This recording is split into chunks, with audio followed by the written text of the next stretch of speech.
Jemaat yang dikasihi Tuhan dan yang mengasihi Tuhan, saat ini kita akan melaksanakan ibadah Jumat Agung dan perjamuan kudus secara bersama-sama di tengah keluarga kita masing-masing.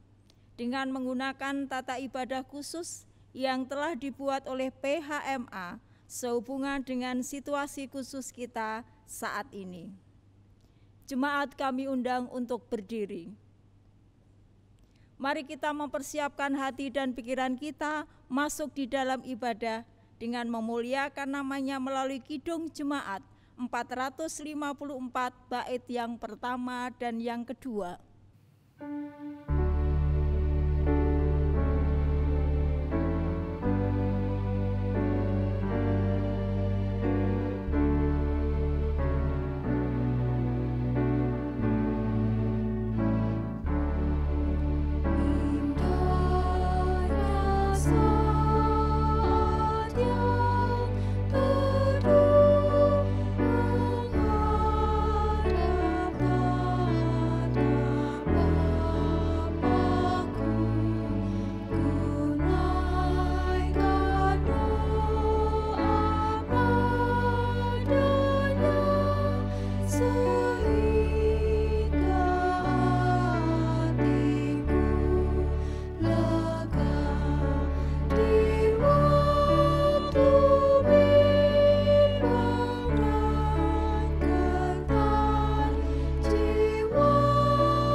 Jemaat yang terkasih, marilah ibadah kita lakukan dan kuduskan dengan pengakuan yang demikian.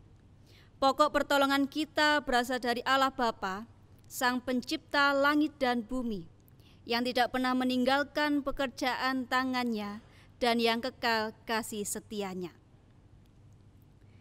Salam kasih dan damai sejahtera dari Allah Bapa dan Tuhan Yesus Kristus menyertai kita semua. Amin. Jemaat dipersilahkan duduk. Jemaat yang terkasih, saat ini dengan segala keprihatinan dan kerendahan hati kita, marilah kita mengenang kesengsaraan dan wafat Sang Kristus oleh karena pelanggaran dan dosa-dosa kita. Bersamaan dengan pencobaan dan tantangan hidup yang sedang kita hadapi saat ini, marilah kita meneladani Sang Kristus yang telah lebih dahulu berkenan menderita bagi kita. Dia selalu menguatkan kita dengan sabdanya, "Tidak ada kasih yang lebih besar daripada kasih seorang yang memberikan nyawanya untuk sahabat-sahabatnya." Yohanes 15 ayat 13. Mari kita sambut tema ibadah kita pada saat ini dengan kita memuji nama Tuhan dari kidung jemaat 169 bait yang pertama. memandang salib Rajaku.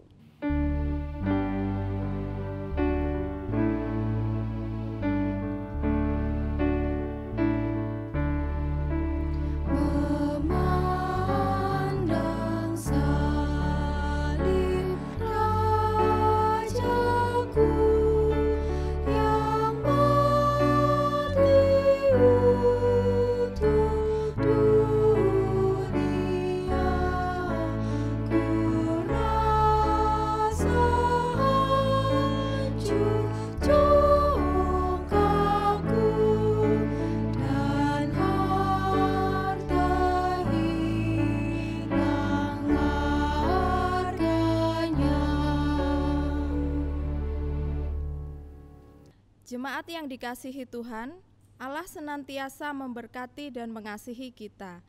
Pada saat ini kita dipanggil untuk mengucap syukur atas segala berkat yang sudah kita terima. Dengan firman-Nya yang diambil dari Efesus 5 ayat 20 yang demikian bunyinya.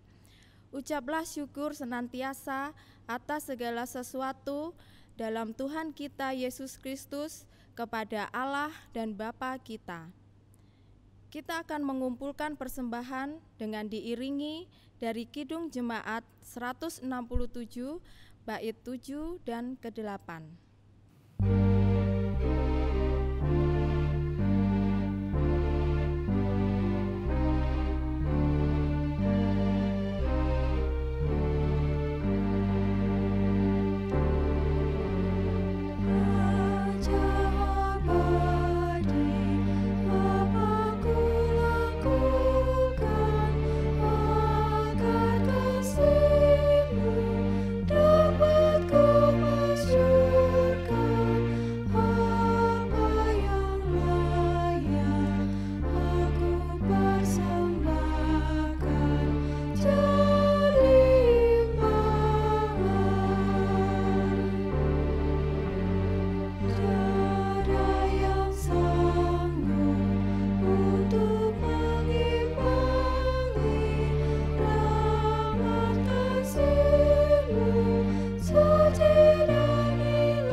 Jemaat Tuhan yang kekasih, di tengah-tengah ibadat perjamuan kudus Jumat Agung sekaligus juga Paskah, kita akan bersama-sama landaskan dengan kebenaran firman Tuhan.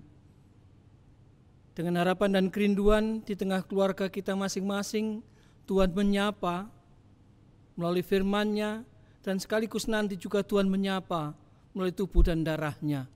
Sebelum bersama-sama kita membaca, menggumulkan, merasakan dan menghayati akan kebenaran firman-Nya, mari bersama-sama kita berdoa. Kita berdoa. Bapa Surgawi, di tengah keprihatinan yang sedang kami alami, namun keyakinan iman kami tetap teguh, kokoh dan kuat, sehingga kami tidak lari dari Tuhan, namun semakin dekat kepada Tuhan. Untuk itu Tuhan, perkenankan Kau juga mendekat kepada kami, menjadi bagian yang utuh senantiasa dalam hidup dan kehidupan kami, melalui kebenaran firman-Mu. Untuk itu perkenankan kami alaskan ibadat perjamuan pada saat ini dengan kebenaran firman-Mu. Urapilah hamba-Mu, urapilah setiap kami dengan urapan Roh Kudus-Mu. Amin. Firman Tuhan yang akan kita baca bersama pada saat ini disiapkan dari Yohanes pasalnya yang ke-19. Yohanes 19, kita akan perhatikan ayatnya yang ke-38 sampai dengan ayatnya yang ke-42, yang demikian kesaksian firman Tuhan. Yesus dikuburkan. Sesudah itu Yusuf dari Arimatea, ia murid Yesus, tetapi sembunyi-sembunyi karena takut kepada orang-orang Yahudi, meminta kepada Pilatus supaya ia diperbolehkan menurunkan mayat Yesus. Dan Pilatus meluluskan permintaan itu, lalu datanglah ia dan menurunkan mayat itu. Juga Nikodemus datang ke situ. Dialah yang mula-mula datang waktu malam kepada Yesus. Ia membawa campuran minyak mur dengan minyak gaharu, kira-kira 50 kati beratnya. Mereka mengambil mayat Yesus, mengafaninya dengan kain lenan dan membubuhinya dengan rempah-rempah menurut adat orang Yahudi bila menguburkan mayat. Dekat tempat di mana Yesus disalibkan ada sebuah taman, dan dalam taman itu ada suatu kubur baru yang di dalamnya belum pernah dimakamkan seorang pun. Karena hari persiapan orang Yahudi sedang kubur itu tidak jauh letaknya, maka mereka meletakkan mayat Yesus ke situ. Demikianlah kesaksian firman Tuhan. Berbahagia kita yang telah mendengar firman Allah dan yang memeliharanya. Amin. Jemaat Tuhan yang dikasihi oleh Allah, di saat-saat yang sedang dalam keprihatinan yang luar biasa yang dialami oleh siapapun kita di muka bumi ini, kita masih diberi kesempatan oleh Tuhan untuk membangun perjamuan kudus. Diberi kesempatan oleh Tuhan untuk bersekutu, walaupun tidak seperti lazimnya biasanya kita bersekutu di rumah kita masing-masing. Jemaat Tuhan yang kekasih dan yang mengasihi Allah, saat-saat sekarang ini setelah kurang lebih 2 atau 3 minggu kita melakukan upaya-upaya untuk memutus mata rantai virus corona, ada pembelajaran yang tentu semuanya kita mengalami. Beberapa orang, para ahli tentunya, yang memetakan ada 3 kelompok atau 3 tahapan atau disebut dengan zona. Yang pertama, ketika kita baru mendengar, itu ada orang yang sebut saja walaupun itu sudah terjadi di Cina di akhir tahun, mungkin orang Indonesia berpikir itu tidak akan sampai kepada kita. Sehingga kita mungkin santai-santai saja, kita tidak memikirkan apa-apa. Ketika kita sudah mendengar, kita sudah membacanya. Kemudian juga ada zona yang kita panik, zona kita bingung, sehingga kita melakukan langkah-langkah yang ya dalam kepanikan itu. Mungkin kita membeli sesuatu yang berlebihan, kita menyetok bahan makanan yang berlebihan, kita mungkin memburu masker, kita memburu apapun yang berkait dengan upaya untuk menyelamatkan diri dalam situasi yang kita alami saat ini. Zona di mana kita dalam ketakutan sehingga kita menjadi gampang sekali membaca berita-berita, kita gampang dipengaruhi oleh berita-berita, dan kita tanpa sadar mungkin belum kita baca rampung sudah kita kirim kepada saudara yang lain, kita ikut menebarkan kepanikan itu. Namun setelah beberapa minggu kita lalui, suasana sekarang agak sedikit berbeda. Kita dalam zona untuk belajar. Kita sama-sama mempelajari setelah kita alami, ternyata tidak seperti yang kita takutkan, walaupun kita tetap harus berhati-hati. Tidak seperti yang kita khawatirkan, kita membuat kita gelisah, kita takut. Tetapi kita tetap diminta untuk bisa menjaga diri, mengambil bagian dengan bagian yang lain untuk ikut memutus mata rantai, untuk ikut mengatasi masalah yang kita hadapi.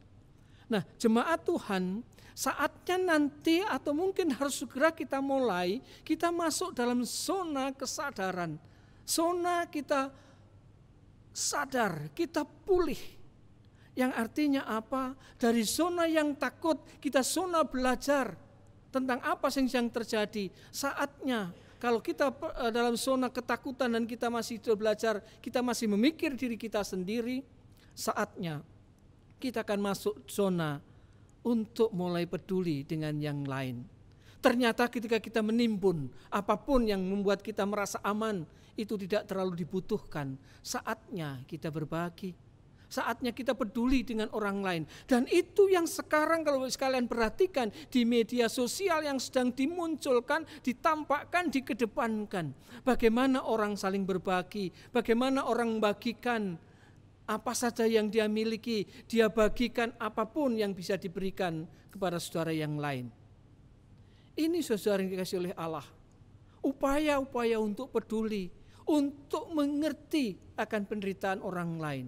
Nah, sejatinya dalam rangka kita merayakan Paskah, sekaligus kita menghayati perjamuan kudus saat ini akan menjadi momentum yang baik kita untuk siap masuki pada zona kita dipulihkan kembali. Yang artinya ajakan lewat jemaat Tuhan, kita diajak untuk jimpitan. Panjenengan nanti juga masih diminta untuk mengaturkan persembahan. Mungkin ada yang berpikir, wong koyok ngene kok sing njaluk jimpit, sing dijimpit itu apane. Mungkin ada yang berpikir seperti itu. Tapi tidak Bapak sekalian. Ada yang mengatakan bahwa berbagi, memberi itu bukan hanya urusannya kaya dan miskin. Berbagi itu adalah urusan hati. Berbagi adalah hati yang mendorong, ucap syukur yang mendorong orang mau berbagi. Kaya dan miskin itu hanya besar dan kecilan yang dibagikan saja. Kita melihat Bapak sekalian ada penjual makanan yang setiap hari dia menyediakan sejumlah makanan untuk dibagikan kepada saudara-saudara yang membutuhkan. Tapi masih ada juga orang yang kaya yang masih gila muni mal untuk berpikir untuk dirinya sendiri. Maka mari Bapak sekalian, ketika kita masih diberi kesempatan untuk mempersembahkan, ketika diberi kesempatan untuk jimpitan, untuk mencoba memikirkan saudara kita yang lain, mari kita terima itu sebagai bagian dari kehendak Tuhan untuk kita. Maka Bapak sekalian, kebenaran firman pada saat ini yang menyatakan di dalam drama kolosal yang luar biasa peristiwa kematian Tuhan Yesus itu. Kita melihat banyak tokoh dengan karakternya masing-masing, dengan tingkah laku, tingkah pola yang dilakukan, yang semuanya kalau kita perhatikan semua cerminan kehidupan kita.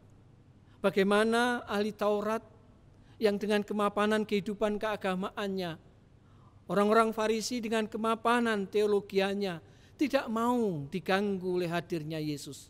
Merasa terganggu sehingga Yesus perlu dienyahkan. Karakter orang Yahudi, orang Farisi. Kemudian juga ada Kayafas, ada Pontius Pilatus, bahkan juga ada Yudas Iskariot, yang semuanya adalah cerminan realitas kehidupan sampai dengan saat sekarang ini. Yudas Iskariot kita tahu apa yang dia lakukan. Di dalam keadaan seperti itu, yang dia pikirkan adalah keuntungan dirinya sendiri. Bukan apa yang Tuhan Yesus lakukan, layankan, apa yang tidak Tuhan nyatakan, tetapi berapa yang dia pikirkan. Sehingga terjadilah pengkhianatan itu. Itu sekaligus mengingatkan kita dalam peristiwa salib Yesus ada ahli Taurat, ada Kayafas, ada Pilatus, ada Yudas Iskariot. Dan jangan lupa juga ada murid-murid Tuhan Yesus. Apa yang dilakukan kalau panjang perhatikan? Setelah Tuhan Yesus ditangkap, semua Injil menyaksikan bahwa mereka meninggalkan dia dan melarikan diri. Mereka meninggalkan dia dan melarikan diri. Di dalam keadaan Tuhan Yesus secara manusia dia membutuhkan sesuatu, mereka yang sebelumnya mengatakan langkai dulu mayatku. Petrus dengan gagahnya dia seolah membela Yesus. Pikirannya mungkin pada saat itu kalau Yesus benar-benar jadi Mesias, dia akan menjadi pejabat yang terhormat. Tetapi ketika Yesus ternyata hanya mati di kayu salib dengan cara yang hina itu, mereka meninggalkan dia dan melarikan diri. Kalau kita baca semuanya tidak ada yang peduli lagi dengan Yesus yang disalibkan itu. Semuanya meninggalkan dan melarikan diri. Bahkan kita juga mendengar kisah bagaimana Petrus justru menyangkal sampai 3 kali. Itu yang terjadi dalam drama kolosal itu. Namun pada saat ini Bapak sekalian ada 2 tokoh yang dalam Injil hanya disebut, yang dikatakan dari Yusuf dari Arimatea hanya dalam 1 ayat itu saja disebut. Nikodemus disebut 5 kali dalam beberapa ayat, di Yohanes 3 kita akan menemukan itu. Tokoh-tokoh yang tidak populer, tokoh-tokoh yang tidak berperan sangat luar biasa dalam konteks perenungan kita pada saat ini. Di saat Tuhan Yesus membutuhkan, dialah kemudian yang melakukan sesuatu. Yusuf dari Arimatea, dia takut kepada orang Yahudi. Kenapa takut? Pasti karena kalau dia berani menunjukkan diri, dia berpihak pada Yesus yang disalibkan, yang dianggap pemberontak itu, dia pasti akan mengalami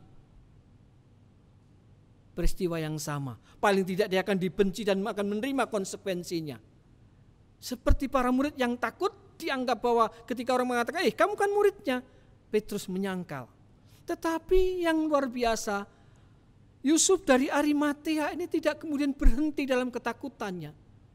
Dia memberanikan diri datang kepada Pilatus.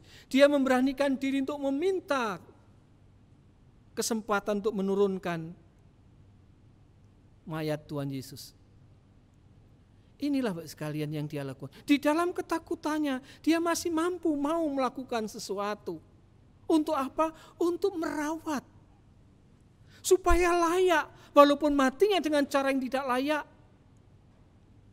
Yusuf menginginkan paling tidak sampai dengan matinya dirawat dengan layak.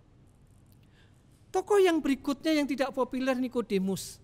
Dia membawa sesuatu yang dikatakan di sana, dialah yang mula-mula datang pada waktu malam kepada Yesus. Ia membawa campuran minyak mur dengan minyak gaharu, kira-kira 50 kati beratnya. Artinya yang satu ingin merawat itu dengan hormat. Ingin memberikan sesuatu dengan takut, namun dengan keberanian, dengan akal, dengan pikirannya, berani meminta kepada Pilatus. Yang berikutnya, ingin memberikan sesuatu supaya apa? Supaya mayat Yesus itu layak, terhormat ketika dimakamkan seperti tradisi Yahudi. Inilah Bapak sekalian sebuah ajakan sederhana pada saat ini bagi panjenengan semua. Di saat-saat semua orang dalam ketakutan, di dalam saat orang pada kebingungan, proses belajar sedang terjadi, proses pemulihan sedang dilakukan. Mari kita ikut dalam proses itu. Maka kematian Yesus, kematian Tuhan Yesus mengajak kita pada sebuah peristiwa, dua tokoh sederhana, Yusuf dari Arimatea dan Nikodemus. Apa yang dia lakukan di dalam keadaan ketika semua orang lari meninggalkan dia, dia datang merawat mayat Yesus itu. Dia datang menguburkan dengan hormat mayat Yesus itu. Maka saatnya sekalian, ketika kita dalam proses, kita dipulihkan kembali saat ini, mari kita ambil bagian seperti yang dilakukan Nikodemus, yang dilakukan Yusuf dari Arimatea. Kita mau berbagi dengan yang lain. Apa yang dimiliki, apa yang kita miliki, kita lakukan. Biarlah saudara kita yang membutuhkan, yang miskin, yang papa, yang terkena dampak yang sangat luar biasa karena peristiwa yang sedang bersama kita alami. Anggap saja merekalah Tuhan Yesus yang membutuhkan sesuatu yang perlu kita lakukan. Maka sekali lagi Bapak sekalian, ketika kita diajak jimpitan, mari kita lakukan dengan syukur sukacita. Bukan berapa banyaknya, tapi kerelaan hati panjenengan untuk berbagi. Ketika Bapak sekalian, mohon maaf sekali lagi sebagai pendeta dan sekaligus sebagai bagian dari Majelis Agung. Mohon maaf kalau panjenengan juga masih diminta dengan penuh kerendahan hati dan hormat juga tetap ikut ambil bagian di dalam mempersembahkan. Karena apa? Gereja tidak boleh berhenti. Karena apa? Pasti pembiayaan gereja kita di GKJ Jemaat Baru sampai dengan Majelis Agung sungguh sangat membutuhkan Yusuf dari Arimatea yang ada di GKJ Jemaat Baru, yang membutuhkan Nikodemus yang ada di GKJ Jemaat Baru, yang mampu melakukan dengan apa yang dia bisa lakukan dengan keberaniannya meminta kepada Pilatus, dengan berani menurunkan mayat itu dengan minyak yang diurapkan, dan yang lebih utama adalah memakamkan mayat Yesus dengan hormat. Mari Bapak sekalian, kita lakukan. Kita hayati pengorbanan tubuh dan darah Kristus. Banyak orang-orang yang saat sekarang menderita, yang membutuhkan perhatian, yang membutuhkan uluran tangan kita. Mari kita bersyukur dari hati yang paling dalam, kita berbagi di hari raya Paskah ini. Tuhan memberkati. Amin. Mari bersama kita mengambil saat teduh. Jemaat Tuhan yang kekasih dan yang mengasihi Allah, tahapan zona peristiwa yang sedang kita alami membawa kita pada kesadaran dari takut, khawatir. Kita belajar banyak hal akan peristiwa yang sedang terjadi, dan pada saatnya kita pasti akan dipulihkan dalam nama Yesus. Biarlah sungguh darah Kristus yang memulihkan kita, memampukan kita untuk masuki zona pulih, zona kita pulih, bertumbuh, berkembang kembali. Maka biarlah firman Tuhan yang mengajak kita mau melakukan sesuatu sekecil apapun menurut keberadaan kita masing-masing, mari kita lakukan dengan penuh ucap syukur. Yakinlah apa yang kita lakukan pasti yang Tuhan kehendaki. Dan mari kita memandang ketika kita bersyukur, kita berbagi. Seperti Yusuf dari Arimatea yang melakukan sesuatu untuk mayat Yesus yang tergantung di kayu salib. Mari kita ketika kita melakukan sesuatu seperti Nikodemus yang membawa sesuatu untuk diberikan kepada Tuhan, untuk kemuliaan nama Tuhan, untuk rasa hormat dan takut akan Tuhan.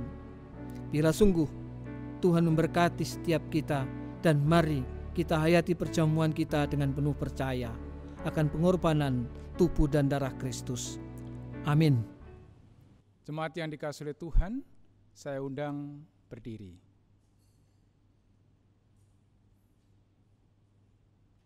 Bersama dengan umat percaya di permukaan bumi ini, marilah kita bersama-sama memperbarui iman percaya kita, pengakuan iman rasuli yang demikian. Aku percaya kepada Allah Bapa yang Maha Kuasa, Khalik langit dan bumi, dan kepada Yesus Kristus, anaknya yang tunggal Tuhan kita, yang dikandung daripada Roh Kudus, lahir dari anak darah Maria, yang menderita di bawah pemerintahan Pontius Pilatus, disalibkan, mati dan dikuburkan, turun ke dalam kerajaan maut. Pada hari yang ketiga, bangkit pula dari antara orang mati, naik ke surga, duduk di sebelah kanan Allah Bapa yang Maha Kuasa, dan akan datang dari sana untuk menghakimi orang yang hidup dan yang mati. Aku percaya kepada Roh Kudus, gereja yang kudus dan am, persekutuan orang kudus, pengampunan dosa, kebangkitan daging, dan hidup yang kekal. Jemaat dipersilakan duduk kembali. Baik, jemaat Tuhan, mari bersama-sama kita masuki pelayanan perjamuan kudus. Saudara-saudara yang terkasih, saat ini kita akan menghayati pengorbanan tubuh dan darah Tuhan melalui perjamuan kudus yang telah tersedia bagi kita. Jumat Agung merupakan perayaan yang sangat penting, sebab di hari itu Kristus telah rela mati demi kehidupan gerejanya.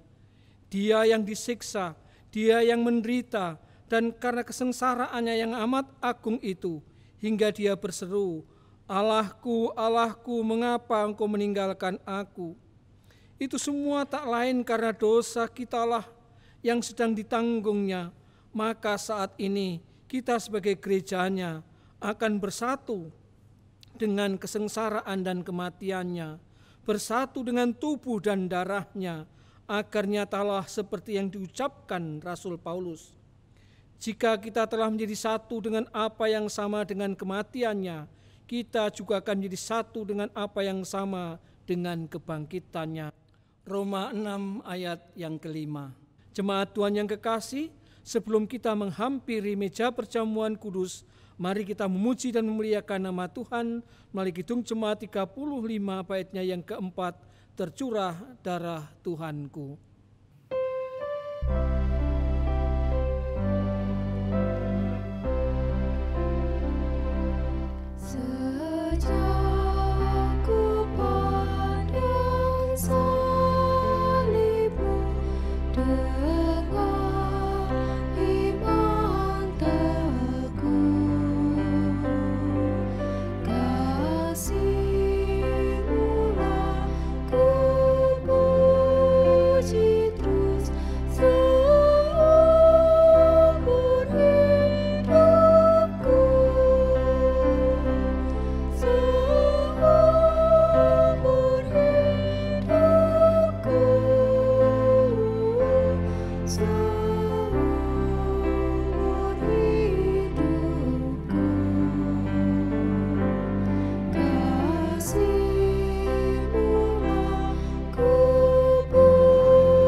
Saat ini marilah kita datang menghampiri meja perjamuan untuk menerima anugerah-Nya yang telah dinyatakan kepada kita melalui kematian dan kebangkitan Kristus. Sekali lagi, marilah kita menyesali dosa dan kesalahan kita di hadapan Tuhan agar kita dilayakkan untuk menerima tubuh dan darah-Nya. Dengan suara yang lembut, mari kita puji dan muliakan nama Tuhan melalui Kidung Jemaat 29 baitnya yang pertama, Di Muka Tuhan Yesus.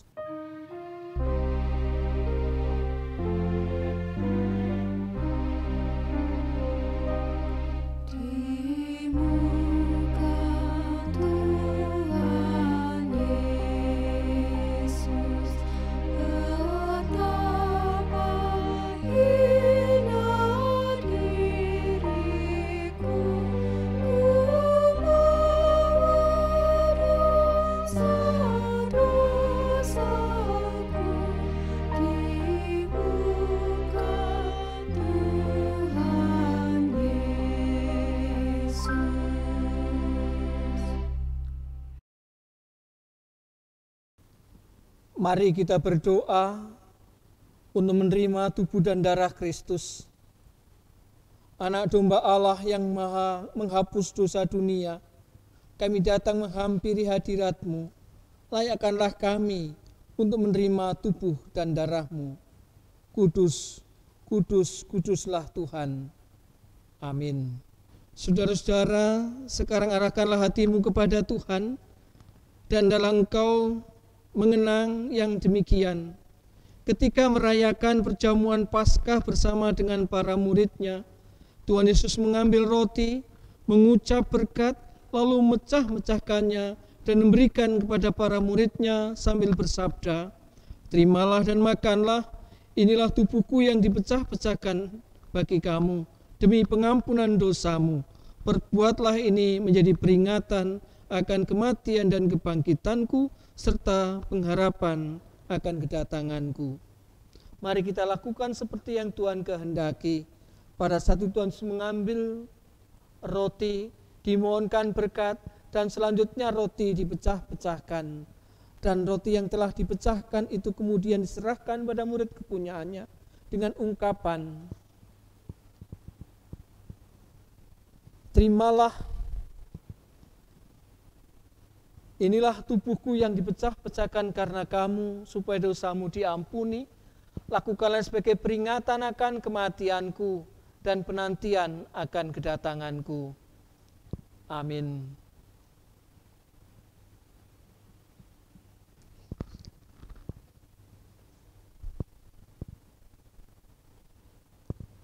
Terimalah,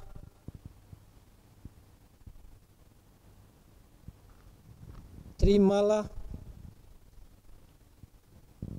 makanlah. Setelah makan roti bersama dengan para murid-Nya, Tuhan Yesus mengambil cawan, menuangkan anggur lalu memberikan kepada murid-Nya sambil bersabda, "Terimalah dan minumlah, cawan perjanjian baru yang telah dimeteraikan oleh darahku, yang telah tercurah demi pengampunan dosamu. Perbuatlah ini menjadi peringatan akan kematian dan kebangkitanku, serta pengharapan akan kedatanganku."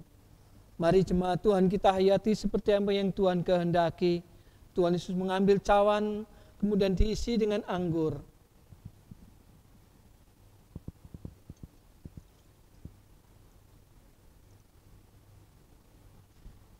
Dimohonkan berkat, dan selanjutnya juga diserahkan pada murid kepunyaannya dengan ungkapan, "Terimalah, cawan perjanjian baru yang oleh darahku yang dicurahkan karena kamu, supaya dosamu diampuni. Lakukanlah sebagai peringatan akan kematianku dan penantian akan kedatanganku." Amin.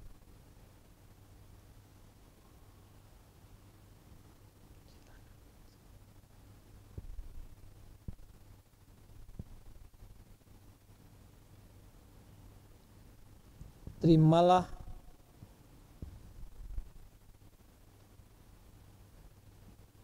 terimalah, Minumlah. Saudara-saudara, marilah kita undur dari meja perjamuan Tuhan ini dengan sukacita, sambil mengingat firman Tuhan yang demikian. Aku hidup tetapi bukan aku lagi, aku sendiri yang hidup, melainkan Kristus yang hidup di dalam aku. Dan hidupku yang kuhidupi sekarang di dalam daging adalah hidup oleh iman dalam Anak Allah yang telah mengasihi aku dan menyerahkan dirinya untuk aku. Mari kita undur dari meja perjamuan kudus Tuhan dengan penuh syukur dan sukacita sebagaimana firman-Nya. Amin. Jemaat Tuhan yang kekasih, perjamuan kudus Paskah Jumat Agung telah usai. Melalui peristiwa perjamuan saat ini, kita juga diingatkan untuk selalu mengucap syukur, karena semua yang diperkenan Allah berjalan dengan baik. Saat ini marilah kita menghaturkan persembahan syukur perjamuan kudus Paskah Jumat Agung. Kita haturkan yang terbaik bagi kemuliaan nama Tuhan. Dan mari bersama-sama kita haturkan persembahan ini dengan penuh ucap syukur, dibarengi dengan Kidung Jemaat 169, baitnya yang kedua, memandang salib Rajaku.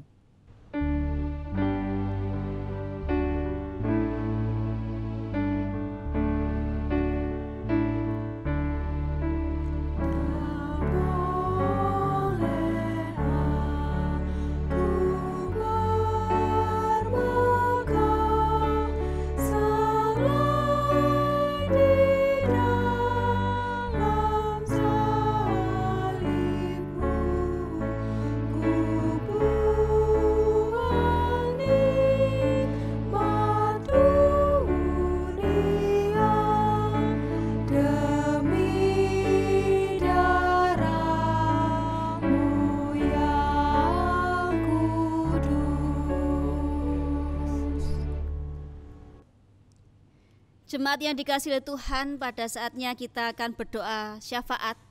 Dan oleh sebab itu mari kita siapkan hati dan pikiran kita. Kita masuk di dalam doa syafaat. Mari kita berdoa. Segala puji syukur kami naikkan ke hadirat-Mu Bapa, untuk seluruh rangkaian peribadahan kami pada saat ini boleh berjalan dengan lancar. Kami percaya bahwa ini semua karena pertolongan kasih Tuhan yang sungguh nyata, yang sungguh menyapa di dalam setiap hati dan pikiran kami. Pada saat ini kami menaikkan setiap doa syafaat kami. Di tengah-tengah kondisi yang kami alami sampai dengan saat ini, biarlah melalui kebenaran firman Tuhan sungguh menyapa hati dan pikiran kami untuk melihat karya Tuhan di dalam pemulihan bumi tercinta kami ini. Oleh sebab itu Tuhan, dengan adanya pandemi COVID-19, biarlah kami percaya bahwa ada rencana Tuhan yang indah yang akan kami rasakan bersama-sama. Di tengah-tengah proses yang mungkin berbeda, keterlibatan kami, persekutuan kami yang sungguh berbeda. Kami yakin dan percaya ini juga menjadi bagian dari rencana kasih Allah. Oleh sebab itu Tuhan, biarkan kami menaikkan setiap doa kami dengan penuh ketulusan hati terhadap saudara-saudari kami yang mungkin sudah terjangkit virus COVID-19 ataupun mungkin yang masih ODP ataupun PDP. Kesemuanya ini Tuhan, biarlah tangan Tuhan yang senantiasa mengulurkan kasih-Mu, kesembuhan ilahi-Mu kepada saudara-saudari terkasih kami. Demikian pula untuk keterlibatan para medis, pemerintahan yang juga bekerja sama, demikian pula untuk keterlibatan gereja. Kiranya Tuhan yang senantiasa memberikan kesabaran, memberikan kekuatan, kebijaksanaan di dalam menghadapi setiap kondisi kami. Bapa, pada saat ini pun menjadi sukacita tersendiri bagi kami ketika Engkau telah mengundang kami untuk masuk di dalam perjamuan kudus-Mu. Biarkanlah ini tidak hanya menjadi rutinitas kami, tetapi kami semakin menghayati di tengah-tengah kondisi yang kami alami. Pemulihan akan terjadi atas bangsa ini. Bapa yang baik, pada saat ini kami berdoa untuk gereja-gereja kami, gereja yang Tuhan pelihara dimanapun Engkau tempatkan. Secara khusus kami berdoa Tuhan untuk GKJW, PHMA, PHMD, PHMJ, bahkan seluruh warga jemaat-Mu yang ada di GKJW. Di dalam ketakutan, di dalam kepanikan, atau justru juga di dalam pemberontakan, biarlah kasih-Mu yang menyapa lembut kami semuanya, memberikan ketenangan hati, memberikan kekuatan dan penghiburan. Secara khusus kami berdoa untuk jemaat-Mu yang ada di tempat ini, GKJW Jemaat Waru, yang juga Engkau pilih untuk menjadi saluran berkat. Kami berdoa Tuhan untuk setiap para pelayan Tuhan yang telah memberi diri di dalam melayani Engkau. Kiranya kasih Kristus yang menyapa setiap hati dan pikiran mereka. Demikian pula juga di tengah-tengah anggota keluarga. Terima kasih Bapa, terima kasih. Kami sungguh menyerahkan juga untuk segala proses pembangunan gedung gereja kami. Biarlah kami pun juga selalu terpanggil untuk mewujudkan apa yang menjadi kebutuhan kami. Oleh sebab itu Tuhan, melalui persembahan yang telah kami himpun pada saat ini, kiranya ini pun juga menjadi bagian yang nyata atas setiap kebutuhan yang ada di gereja kami. Terima kasih Bapa, terima kasih. Inilah doa syafaat kami, doa yang jauh dari sempurna, yang kami alaskan di dalam nama Tuhan kami Yesus Kristus, yang telah mengajarkan kami berdoa. Bapa kami yang di surga, dikuduskanlah nama-Mu, datanglah kerajaan-Mu, jadilah kehendak-Mu di bumi seperti yang di surga. Berikan kami hari ini makanan yang secukupnya. Ampuni kesalahan kami, seperti kami ampuni orang yang bersalah pada kami. Jangan bawa kami ke dalam pencobaan, tapi lepaskan kami dari yang jahat. Karena Engkau punya kerajaan dan kuasa, kemuliaan selamanya. Amin.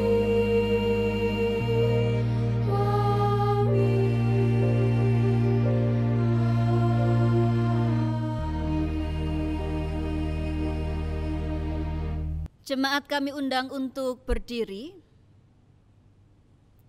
Jemaat yang terkasih, pergilah dalam damai sejahtera Tuhan. Saling layanilah antara satu dengan yang lainnya di dalam kasih. Dan ingatlah selalu firman Tuhan hari ini, bahwa dengan mengenang dan menghayati wajah Kristus yang tersalib, itu akan membuat kita semakin tabah di dalam menghadapi penderitaan hidup yang sedang kita alami, dan memampukan kita menjadi lebih bijaksana dalam menilai makna hidup pemberian Tuhan. Percayalah bahwa Tuhan selalu menyertai kita semuanya. Sebelum kita menerima berkat dari Tuhan, mari kita memuji Tuhan dari Kidung Jemaat 183 bait yang kedua, menjulang nyata atas bukit Kala.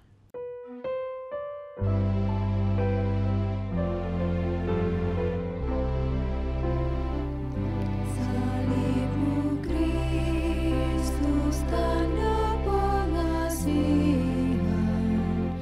mengangkat hati yang remuk redam, membuat dosa yang tak terberikan, di lubuk cinta Tuhan terbenam.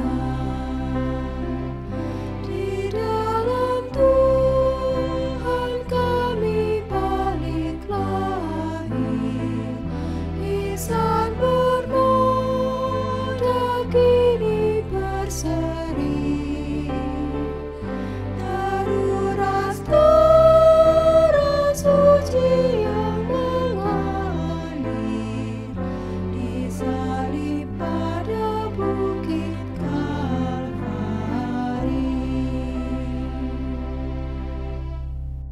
Jemaat yang terkasih, arahkanlah hatimu kepada Tuhan dan terimalah berkat-Nya.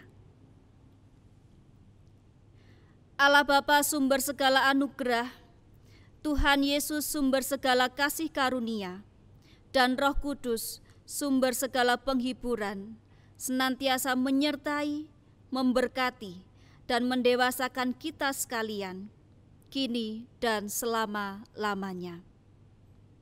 Amin.